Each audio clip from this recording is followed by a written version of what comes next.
prazer, é uma honra poder ministrar, poder falar do amor de Deus.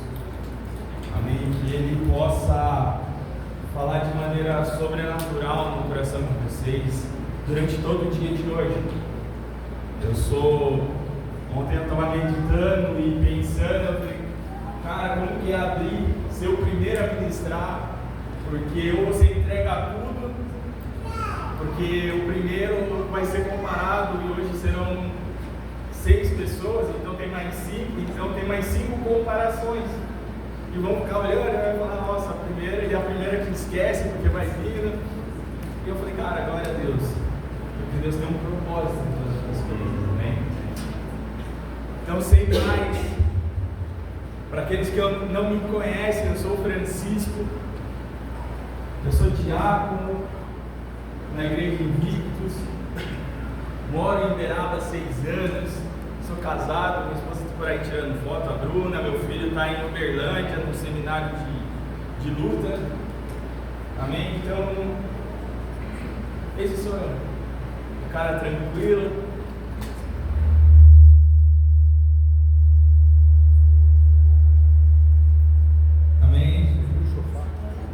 Então vamos começar, vamos entrar na palavra, claro, falar sobre identidade, falar sobre aquilo que a gente carrega como filho, só que muitas vezes essa identidade é perdida, essa identidade ela é roubada ou é trocada de repente, e não sendo clichê ou padrão, mas o que o Senhor me ministrou foi sobre o que está em Lucas 15.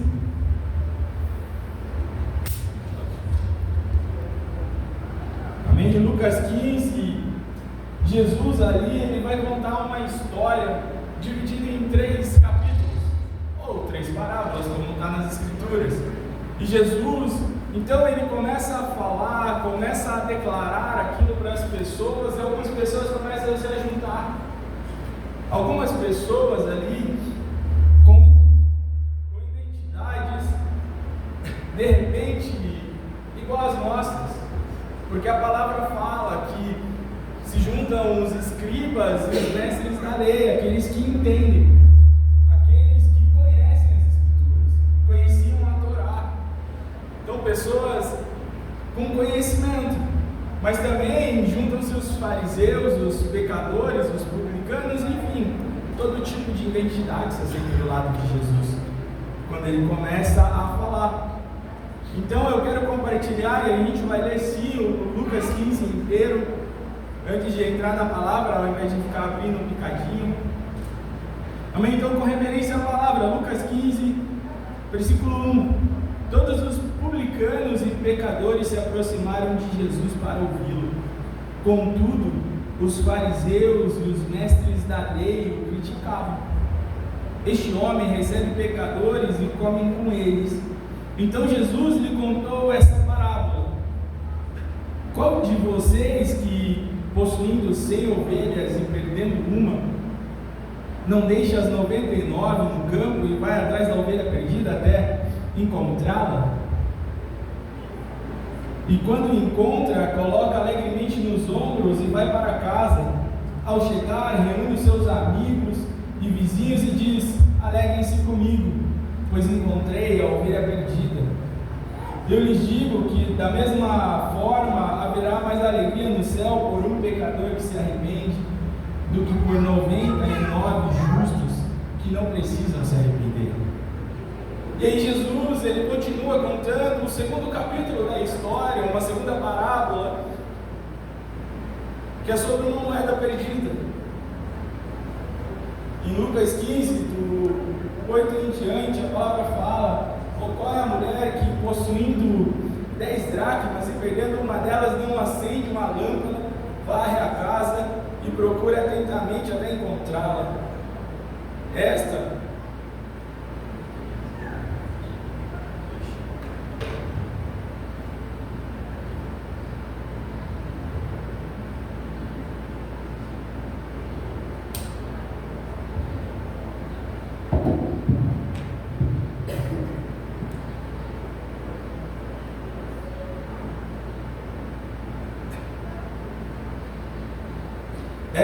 encontra, reúne as amigas e vizinhas e diz: alegrem-se comigo, pois encontrei a minha moeda perdida. Eu digo que da mesma forma a alegria na presença dos anjos de Deus por um pecador que se arrepende. E aí Jesus, ele entra no terceiro capítulo da história, ou a terceira parábola. Jesus continua. Um homem tinha 2 filhos. O mais velho disse ao pai: pai, quero parte da minha herança. Assim o pai repartiu a propriedade entre eles. Não muito tempo depois, o filho mais novo reuniu tudo o que tinha, foi para uma região distante e lá desperdiçou os seus bens, vivendo desfreadamente. Depois de ter gastado tudo, houve grande fome em toda aquela região e ele começou a passar necessidade. Por isso foi empregar-se com um dos cidadãos da região, que o mandou para o seu campo a fim de cuidar de porcos.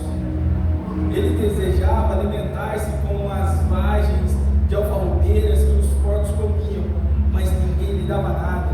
Caindo em si, disse: quantos empregados do meu pai têm comida com fartura, e eu aqui morrendo de fome?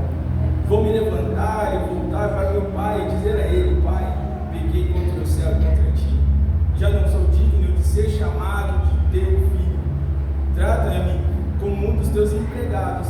A seguir levantou e foi para o pai. Ele ainda estava longe quando o pai o viu, o qual, movido por compaixão, correu fortemente e eternamente o beijou. O filho lhe disse: pai, pequei contra o céu e contra ti, não sou mais digno de ser chamado de teu filho. Contudo, o pai disse aos servos: depressa, tragam a melhor roupa e vistam nele, coloquem um anel no dedo e calçado nos pés, tragam um novilho gordo e matem-no. Vamos comer e festejar, pois este meu filho estava morto e voltou à vida, estava perdido e foi achado. Então começaram a festejar o seu regresso. Enquanto isso, o filho primogênito estava no campo. Quando se aproximou da casa, ouviu a música e a dança. Então chamou um dos servos e perguntou o que estava acontecendo. E esse respondeu: o seu irmão voltou, e o seu pai matou um novilho gordo, porque o recebeu de volta sã e salvo. O filho primogênito encheu-se de ira e não quis entrar. Então o pai saiu e insistiu com ele. E ele, porém, respondeu ao seu pai: olha, todos esses anos tenho te servido e nunca desobedeci às tuas ordens. Entretanto, tu nunca me deste nem um cabrito para eu festejar com meus amigos. Quando, porém, volta para casa esse teu filho, que esbanjou os teus bens com prostitutas, matas um novilho gordo para ele. E o pai lhe disse: meu filho, você está sempre comigo, e tudo que eu tenho é seu. No entanto, tínhamos que festejar a volta desse seu irmão e alegrar-nos, porque ele estava morto e voltou à vida, estava perdido e foi achado.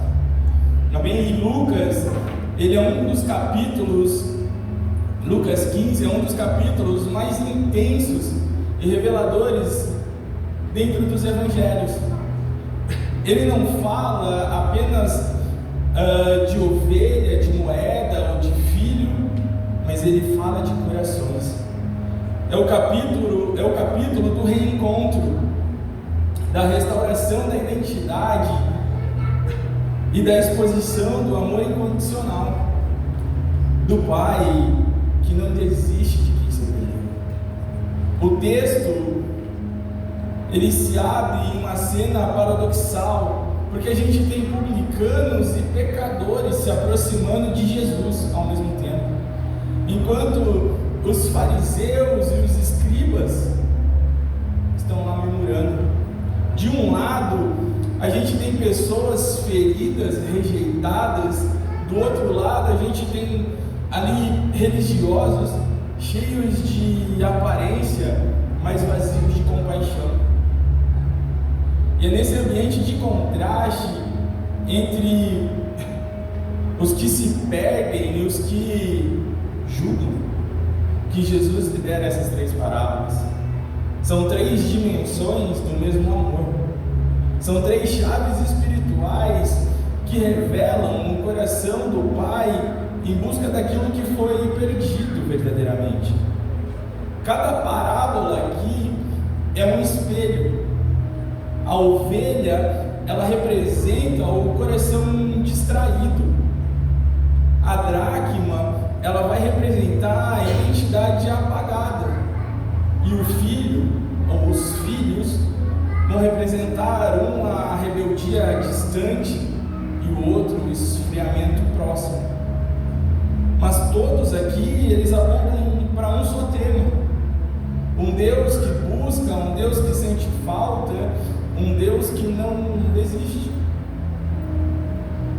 E se a gente for honesto com a gente mesmo, a gente vai ver que Lucas, na verdade, é a história de todos nós. Porque todos, em algum momento, nós nos perdemos. Seja no campo da distração, seja no pó da rotina, seja no caminho da autossuficiência, ou seja dentro da própria casa espiritual, dentro das igrejas. E ao olharmos a nossa geração, a gente vai ver o cumprimento das palavras de Paulo em 2 Timóteo 3, de 1 a 5, não precisa de abrir. E essa passagem, esse texto, Paulo começa: sabem, porém, isso, que nos últimos dias sobrevirão tempos difíceis, tempos em que homens amarão mais a si mesmo do que a Deus, tempos em que a piedade se tornará aparência e o altar se torna vitrine, tempos em que muitos estarão dentro da casa, dentro da igreja, mas vão estar fora do coração do Pai. E é por isso que, em meio a esse tempo de confusão espiritual, de fragmentação de identidade, ecoa a mesma voz lá do Éden, de Gênesis 3:9. Adão, onde estás?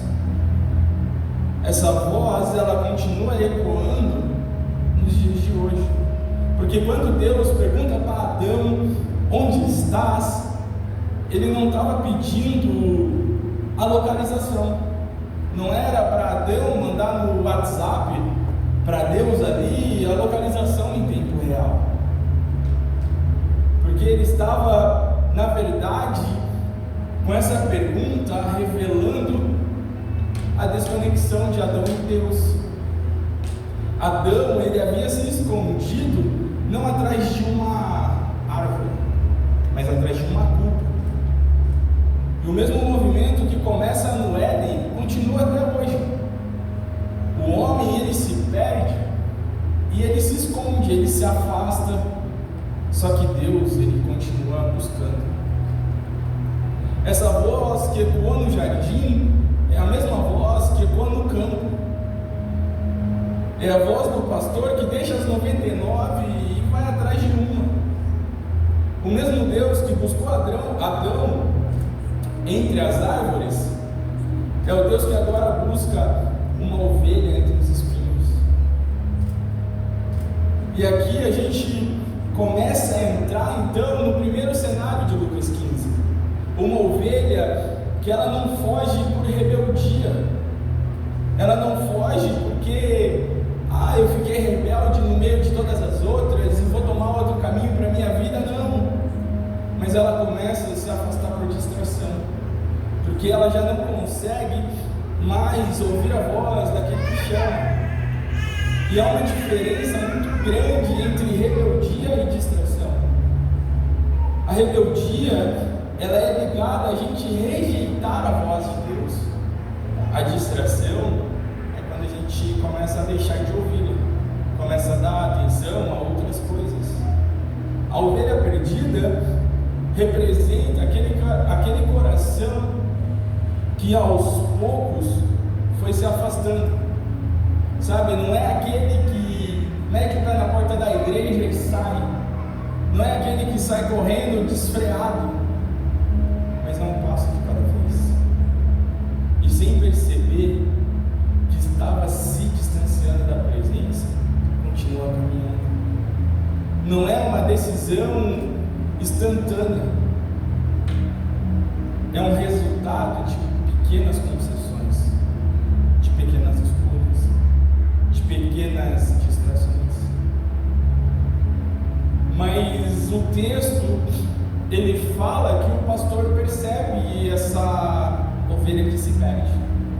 E se a gente vai para a cultura do Oriente Médio, a responsabilidade do pastor de ovelhas, ele era sagrado, era algo muito correto, muito rigoroso, vamos dizer assim.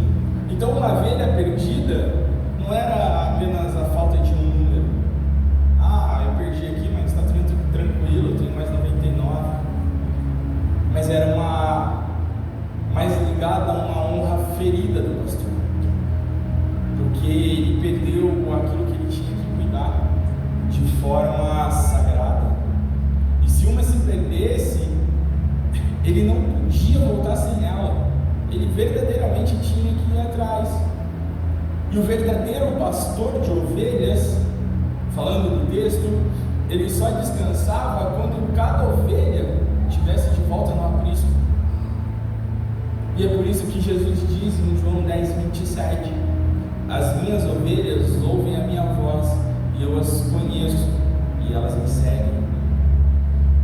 O rebanho se define pela voz que reconhece. A igreja, ela é viva, ela está em constante crescimento, porque ela reconhece a voz que ela segue. E é justamente isso que o inimigo tenta roubar nessa geração, é a sensibilidade à voz do pastor. Porque quem deixa de ouvir a voz do pastor começa a seguir qualquer som, qualquer coisa atrai. Há muitos hoje seguindo sim o som da multidão, o barulho da opinião, mas já não reconhecem mais o timbre da voz daquele que um dia chamou pelo nome. O pastor, ele não ignora o campo, ele deixa as 99, e isso é a parte mais preciosa do texto. Ele deixa o todo o rebanho para ir atrás de apenas um. O amor de Deus, ele não é estatístico, ele não vai pela maioria. Eu estou aqui com 99%, porque uma só, mas ele é pessoal.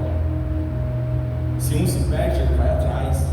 O amor de Deus, ele não é coletivo, ele não está preocupado com todos, mas ele está preocupado com cada um, porque o amor de Deus, ele é intencional.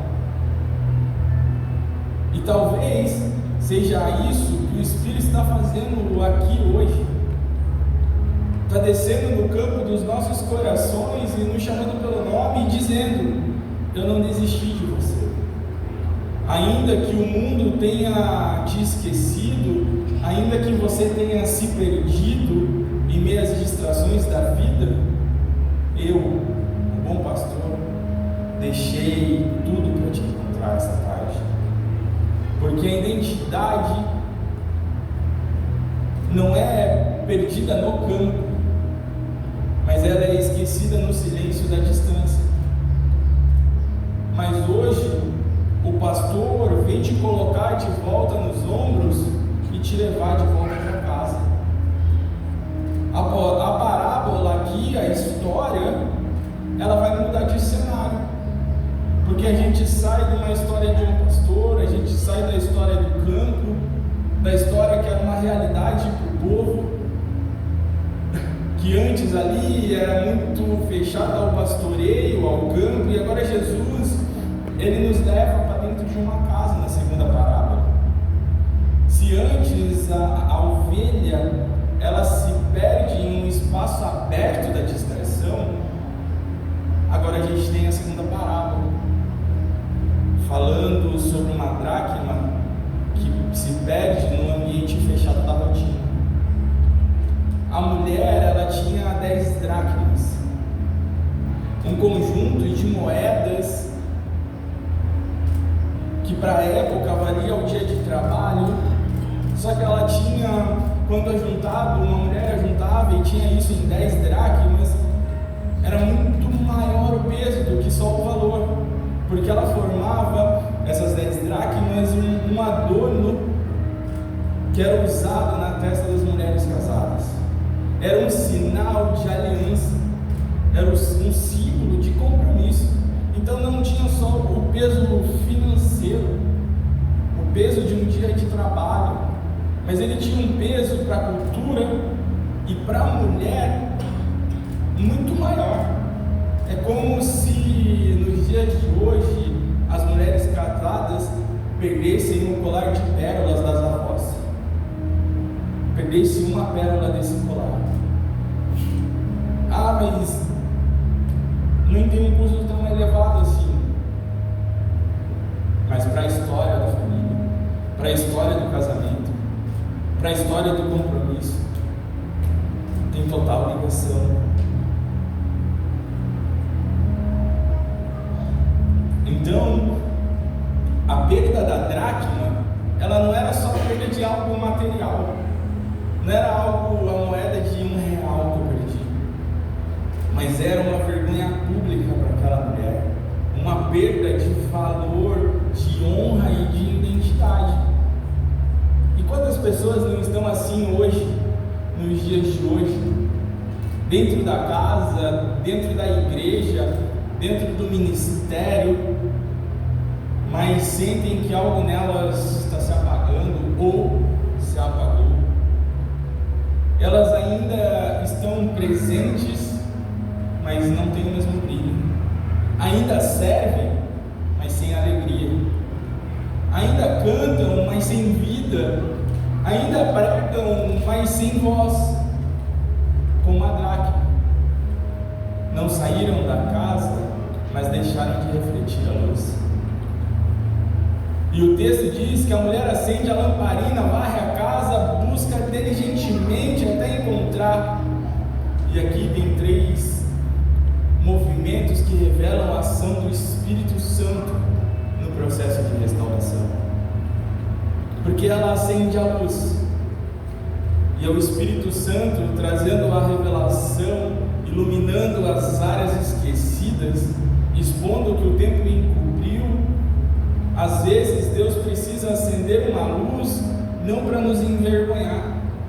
Ela acende a luz e vê que a casa estava suja, porque a palavra fala que ela acende limpa, e ela só viu porque acendeu a luz. Então o Senhor, Ele não acende uma luz para deixar evidente a nossa sujeira, para nos envergonhar, mas Ele acende essa luz para ter um encontro com a gente, para nos reencontrar. E quando a luz de Deus entra, o que estava perdido é revelado. O segundo ponto, ela varre a casa. É o processo da limpeza espiritual. Quando o Espírito Santo começa a varrer, ele levanta a poeira das lembranças, o pó das feridas, os resíduos das palavras que feriram a nossa identidade. É desconfortável. Acho que é o ponto mais desconfortável no processo de limpeza espiritual. Porque aonde as nossas dores, as nossas feridas, elas ficam abertas e expostas. É um momento que quando você olha para um machucado, você fala, tá com a casquinha, não dói, quando você tira a casquinha, dói demais. É esse processo de limpeza espiritual. Mas é necessário, porque a cura começa quando a sujeira é exposta. E a palavra fala que ela busca diligentemente até encontrar. E isso é relacionado ao Espírito Santo, que não desiste da gente, não desiste de nós. Ele não para na metade do processo, ele busca até restaurar completamente. E ele não quer apenas que a gente volte para casa, mas que a gente volte a brilhar na casa. Ele não quer apenas que a gente seja recolocado dentro de uma igreja, mas que a gente volte a exercer aquilo que a gente fazia com ainda mais excelência. A mulher, ao encontrar a dracma, também chama suas amigas e vizinhos e diz: alegrai-vos comigo, porque achei a dracma que eu tinha perdido. E Jesus conclui: assim há alegria diante dos anjos de Deus por um só pecador que se arrepende. Mas há algo aqui um pouco mais profundo, porque a alegria não é apenas por ter encontrado a dracma, mas por ter restaurado o valor que se perdeu. A festa no céu não é só por um pecador voltando, é pelo filho voltando a se ver como filho. Eu creio que o Espírito Santo, durante todo o dia de hoje, ele vai estar acendendo essas luzes. Ele vai estar varrendo os nossos corações, tirando toda a sujeira, varrendo toda a casa, todo o ministério. Não é para expor, não é para nos envergonhar, é para restaurar o brilho. Porque existem pessoas que espiritualmente se tornaram dracmas perdidas dentro de casa, dentro da casa do Pai. Mas hoje a lamparina de Deus está acesa sobre cada um de nós e a poeira do esquecimento está sendo removida das nossas vidas.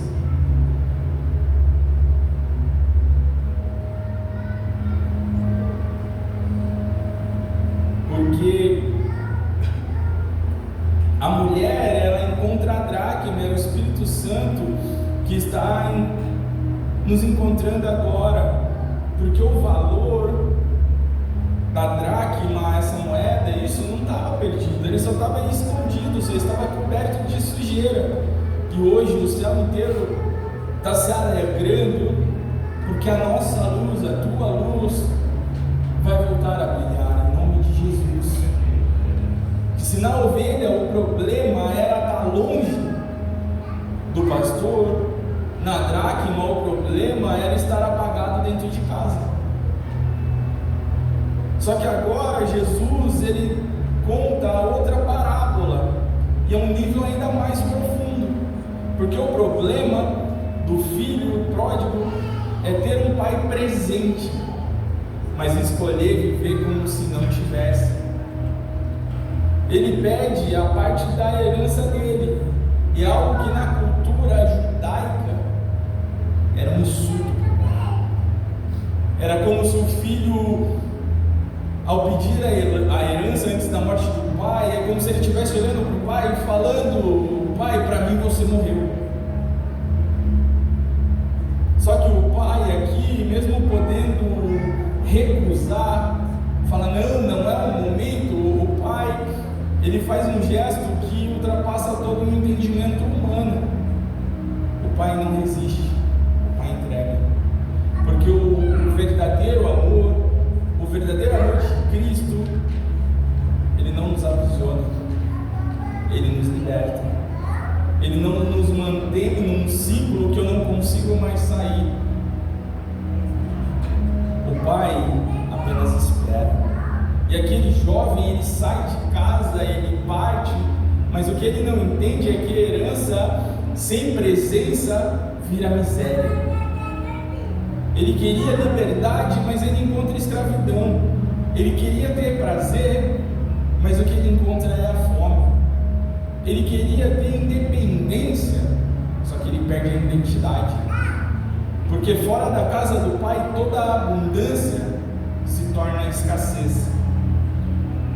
O texto aqui, ele fala, caindo em si, ele disse: levantar-me-ei, irei ter como meu pai.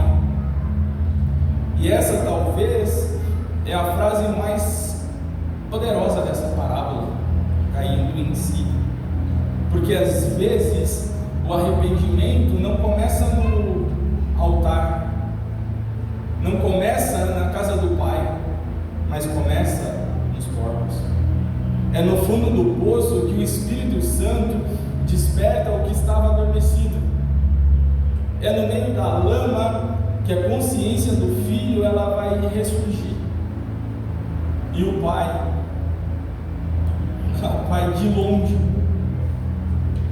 porque quem ama nunca para de olhar para o caminho, quem ama nunca para de olhar pela porta.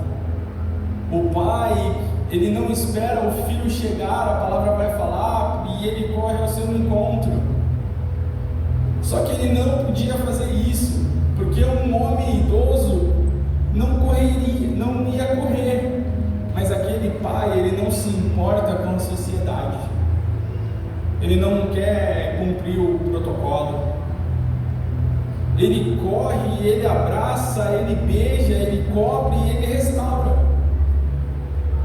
Porque o filho, ao voltar para casa, ele poderia ser apedrejado, ele poderia ser morto.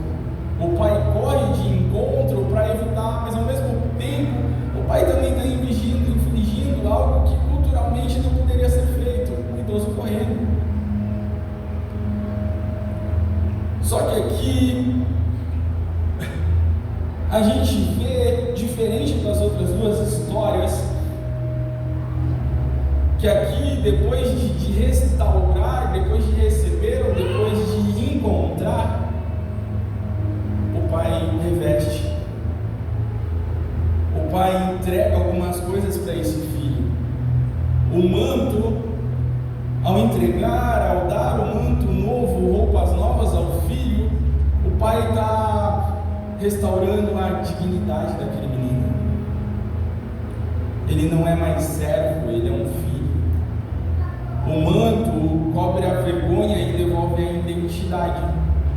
O anel é o sinal da autoridade devolvida. Na cultura antiga, o anel era o selo familiar, não era um anel qualquer. E quem carregava tinha o poder de representar o nome da família.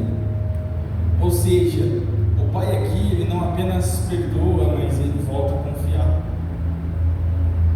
A sandália era sinal de liberdade, porque os escravos andavam descalços, mas os filhos calçam sandálias. O pai está dizendo para alguém aqui hoje: você não vai mais andar como servo, você é livre, você vai voltar a andar como filho. O bezerro cevado representa uma celebração, ou o bezerro gordo, representa uma celebração de reconciliação. A festa não é pelo que ele fez, mas por quem ele voltou a ser. O pai não está festejando a volta de um pecador, mas ele está celebrando o renascimento de um filho. Só que na história tem um outro filho que fica, porque a palavra começa: um pai tinha 2 filhos, e o que ficou, e o que nunca saiu de casa, o que trabalhou, serviu, produziu, mas nunca se assentou à mesa. Enquanto a casa celebra, a família festeja, o filho mais velho questiona. Enquanto o pai abraça, o filho mais velho critica. Enquanto o irmão é restaurado, o filho mais velho fica ressentido. E esse é o retrato de muitos dentro da igreja, infelizmente. Filhos que permanecem, mas que já perderam o coração. Servem, estão no ministério e ao olhar parece que está tudo bem, mas só estão fazendo por costume e não por amor. Trabalham, se dedicam ao reino por dever, porque se eu faltar na minha escala, o pastor vai pontuar. Eles fazem isso por dever e não por devoção. Estão dentro da casa, mas longe do pai. O pai sai de novo para encontrar e com ternura diz: filho, o que é meu é teu. Mas aquele filho está tão preso à performance que não percebeu que já possuía tudo que era necessário. Enquanto um se perde fora, o outro se perde dentro. Um sai e se arrepende, o outro fica e se endurece. Ambos precisam do mesmo milagre. Não é só sobre um filho que sai, mas também sobre um filho que está dentro. Porque o milagre para eles é o mesmo, é voltar ao coração do Pai.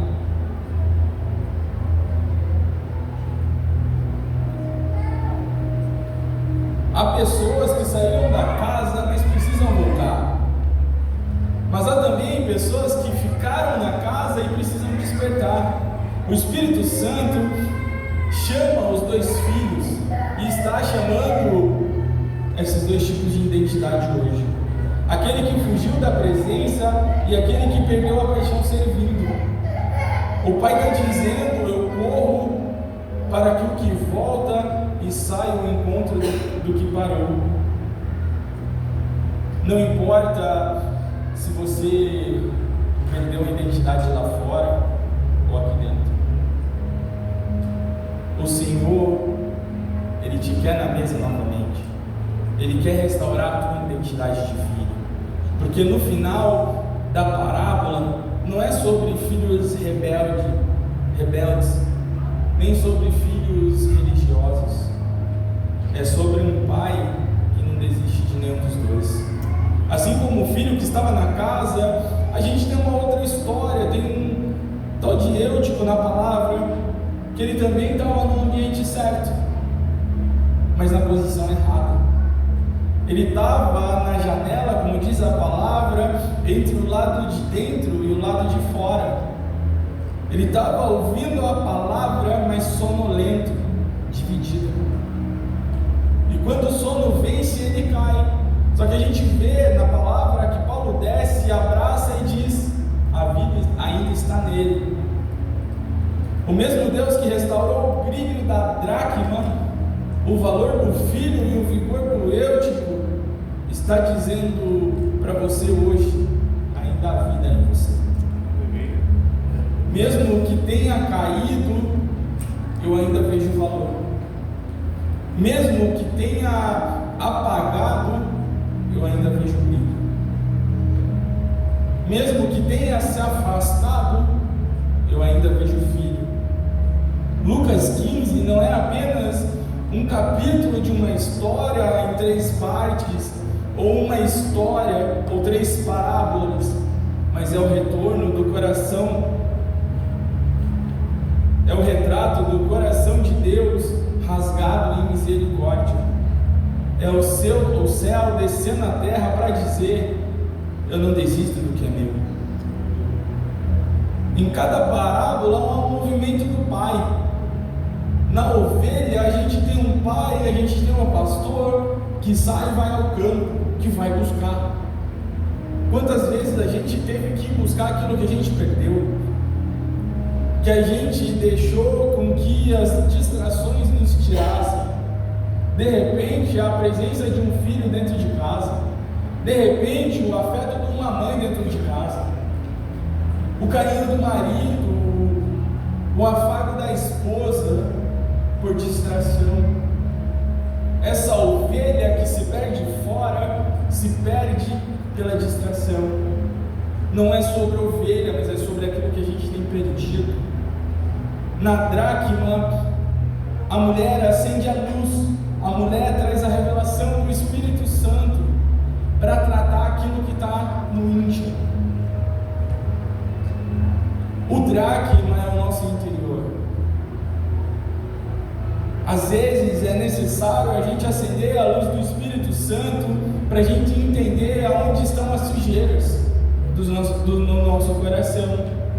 No filho pródigo, ele corre ao encontro. É um pai que está em movimento. O amor desse pai nunca fica parado diante de uma perda. Ele sempre faz algo, sempre busca, sempre chama. E hoje o Espírito Santo está fazendo a mesma coisa nessa conferência. Porque há ovelhas aqui que se afastaram da voz do Pai. Há dracmas aqui que se apagaram dentro de casa. E há filhos que estão tentando viver sem a esperança. Mas o Pai está aqui essa noite. Quer dizer, não é noite ainda, é tarde. Está aqui nessa tarde, chamando cada um aqui pelo nome. 2 Timóteo 3, do 1 ao 5, descreve uma geração que se perdeu a forma de Deus. A palavra fala, amante de si mesmo, sem afeição natural, tendo aparência de piedade, mas negando o poder, homens e mulheres que parecem vivos, mas estão espiritualmente desconectados. Mas Deus, Ele está levantando uma geração que permanece firme, mesmo em meio a perseguições. Uma geração que conhece a voz do pastor, o caminho e o poder que há nele. O chamado do Espírito em Gênesis 3:9 é o mesmo ainda hoje. Adão, aonde estás? Não é uma pergunta geográfica, não é a sua geolocalização, não é o satélite que vai te identificar, mas Deus está perguntando: onde você está em mim? É o grito do pai por um filho que se perdeu e perdeu a sua identidade espiritual. É a voz de Deus hoje ecoa como no dia de Gideão. Quem conhece a história de Juízes 6, do 12 ao 15, a palavra fala: o Senhor é contigo, homem valente. Mas Gideão respondeu: se o Senhor é comigo, por que tudo isso nos sobreveio? Gideão, ele se via pequeno, oprimido e esquecido, mas Deus via a identidade antes da evidência. Enquanto Gideão se escondia atrás das limitações, Deus chamava pelo que ele era no espírito, não pelo que parecia no natural. A ovelha se perde, ela não deixa de ser ovelha porque se perdeu. A dracma, ela não perde o valor porque caiu no chão e no pó. O filho não deixa de ser filho porque errou no caminho. O Eutico não deixou de ter vida porque caiu da janela. O problema não é cair, é não responder quando o Pai chama. E hoje o Pai está chamando cada um aqui, não para nos expor, mas para nos restaurar. O Espírito Santo está acendendo lâmpadas, está varrendo casas, está chamando pelo nome, correndo ao nosso encontro. Ele não veio nos lembrar do que a gente fez, mas de quem a gente é. Ele não veio nos condenar, mas nos revestir novamente com o manto, o anel e a sandália. Há um som de festa no céu, o som da identidade sendo restaurada. É um mover sobrenatural. Não é só um encontro de pessoas, de preletores, não é só um momento de compartilhar a palavra, mas é um momento de destravar profético, do restaurar a identidade perdida. Que essa tarde o Espírito Santo possa nos levar à revelação da onde a gente se perdeu. Se a gente foi como aquele filho que sai de casa matando o pai e vai ter com o mundo. Se a gente é como o filho mais velho que fica dentro de casa se perdendo, porque de nada adianta eu estar inserido dentro de uma igreja com o coração perdido, com o coração endurecido, porque eu não vou receber palavra, eu não vou receber e não vou acatar direções. Tudo que vai ser falado entra por um ouvido e sai pelo outro. Quando o meu coração está endurecido como aquele filho, o pai fala: filho, tudo isso é teu. Quando eu estou lendo e quando eu estou estudando, eu entro em umas viagens, como diz o Jorge, que vamos no de bola. Aqui a maioria vai entender, que aqui não tem tanta criança assim. Mas eu também entro nessa pira de começar a viajar, e para mim a cena é como um senhor de idade indo com um filho ali, igual eu, 26, 27 anos de idade, novinho, enxuto, abraçado, de pé na porteira da fazenda e falando: filho, isso aqui é tudo teu. Você serviu, você trabalhou, você fez. Mas, cara, você está esquecendo que você cresceu. O teu irmão virou e partiu, deixou tudo isso para trás. E você está aqui comigo. Você é coletividade, a gente está junto. Essa é a imagem desse Pai, essa é a imagem de Deus. Quando a gente está dentro da igreja e a gente começa a se perder, e Deus vem e nos abraça e fala: filho, contempla, porque tudo isso que é ministrado é para você viver. Todas as palavras que são liberadas da boca dos seus pastores é para você viver. Você está colocando os pés em uma terra santa, em um lugar santo, vive aquilo que Deus está te entregando. Ah, mas o Senhor não me deu nenhum bezerro para mim fazer um churrasquinho. Cara, o Pai está falando: filho, você podia pegar o que você quisesse, cara. Você podia pegar o que você quisesse e fazer com seus amigos. Eu nunca te limitei, eu nunca te proibi que você se limita. E esse é o nosso pensamento dentro da igreja. A gente fica se limitando a uma realidade de filho, de identidade vencida, aonde, mas o mover do sobrenatural eu não sinto mais, a unção eu não sinto mais, nem sei orar em línguas. E o Senhor te abraça e fala: cara, mas isso é para você.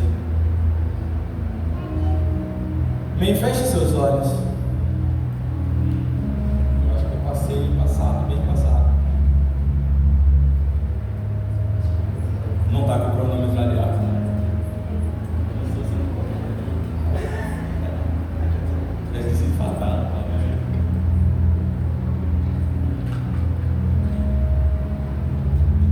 Feche seus olhos, curve suas cabeças. Senhor, eu te peço que nesse entardecer o Senhor venha devolvendo identidades, que o Senhor, ó Pai, venha restaurando aquilo que foi perdido ao longo do tempo, que o Senhor, ó Pai, assim como aquele pai estava em pé à porta observando o retorno do filho e saiu correndo ao encontro, assim o Senhor age. Mas eu te peço, coloca no coração de cada um o retorno para casa. Senhor, restaura o valor e a honra da dracma perdida. Limpa os corações essa tarde, Senhor. Ilumina com o poder do teu doce e santo Espírito cada coração aqui. Venha enchendo, Senhor, venha limpando e colocando para fora tudo aquilo que impede de vivenciar a real identidade de filho. Restaura o Espírito Santo.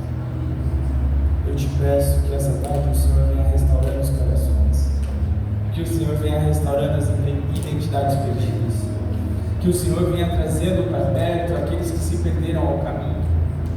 Sobre aqueles que estão igual eu, tipo, pé dentro, pé fora, Senhor, venha trazendo algo novo, venha trazendo uma nova revelação dos céus.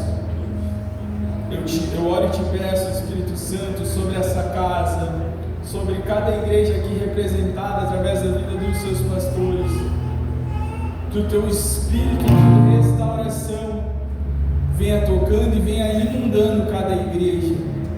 Venha trazendo, ó Pai, a real identidade de filho e o entendimento para essa geração. Vocês sois filhos. Aquele que morreu na cruz não foi só para deixar a história bonitinha da Bíblia ou chocante, mas foi para liberar e limpar os nossos pecados. Pelas suas pisaduras sois sarados, foram sarados. Eu te peço, Espírito Santo, venha sarando cada coração, venha quebrando cada mágoa de ministério, cada palavra lançada, que o Senhor venha quebrando por terra essa tarde.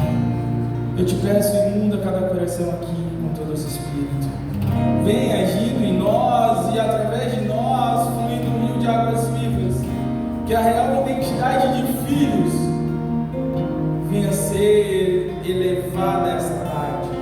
É assim que eu oro, é assim que eu te peço, em nome de Jesus. Amém. Glória a Deus.